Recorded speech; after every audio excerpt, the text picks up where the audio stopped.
In the summer of 2026, Scepticism Inc. took to the airwaves with its very own TV channel called Who Knows TV. Edgar was filmed live from Skeptic Tower, limping about and encouraging viewers to phone in with their metaphysical convictions. He begged them, he implored them, he beseeched them to show him just how nutty they were. They obliged him in droves. It was terribly sad, really. The 300 telephone lines set up next to the studio rang day and night. Bets appeared across the bottom of the screen as they were made, next to the message that Scepticism Inc. took all major credit cards. On the very first night of Who Knows TV, the Archbishop of Canterbury phoned so often he had to be asked to stop in order to allow other nuts to have a go. Edgar made over £13 million in the first hour of Who Knows TV. He put on a great performance, urging all the nuts out there to show him just how much they believed the things they couldn't prove. He was so animated, so vexed, so angry with all the nonsense people kept phoning in about. "You fools!" he would say straight to the camera. "Why do you do it? Why do you insist on giving me money for nothing? You're all fucking mad! I can't believe you people!" He was sweating like Bideo under the studio lights, and he kept damping his forehead with a tissue, and his cheap suit became very wrinkled. Sometimes, when he had too much, he would sit down on a massive white sofa covered in question marks and drink gallons of water or cups of tea, when pretty girls in white swimsuits and furry question marks on their heads handed him pieces of paper with sums on.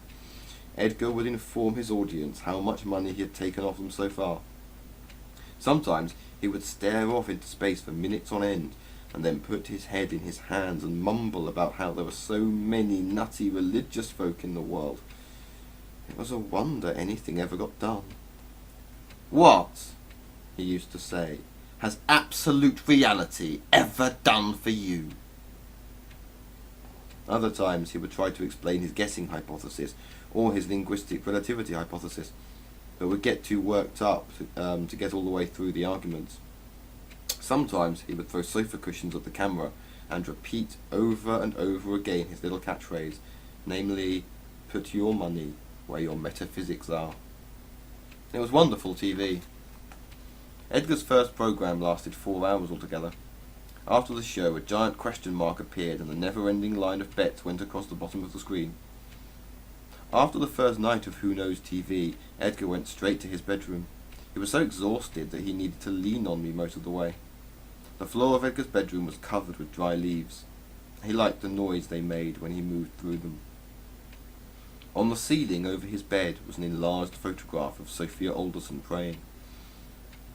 Just as I was leaving, Edgar asked me if I thought it would ever stop. "What?" I asked. "Religion. Belief in things not known." "Who knows?" I said. And Edgar said, "Aloha." Part 2, Chapter 14. On the 5th of June 2026, the Archbishop of Canterbury called a press conference in the garden of Lambeth Palace and, as his wife served tea and biscuits, he announced matter-of-factly that as of 10 o'clock that morning, the Church of England was officially bankrupt.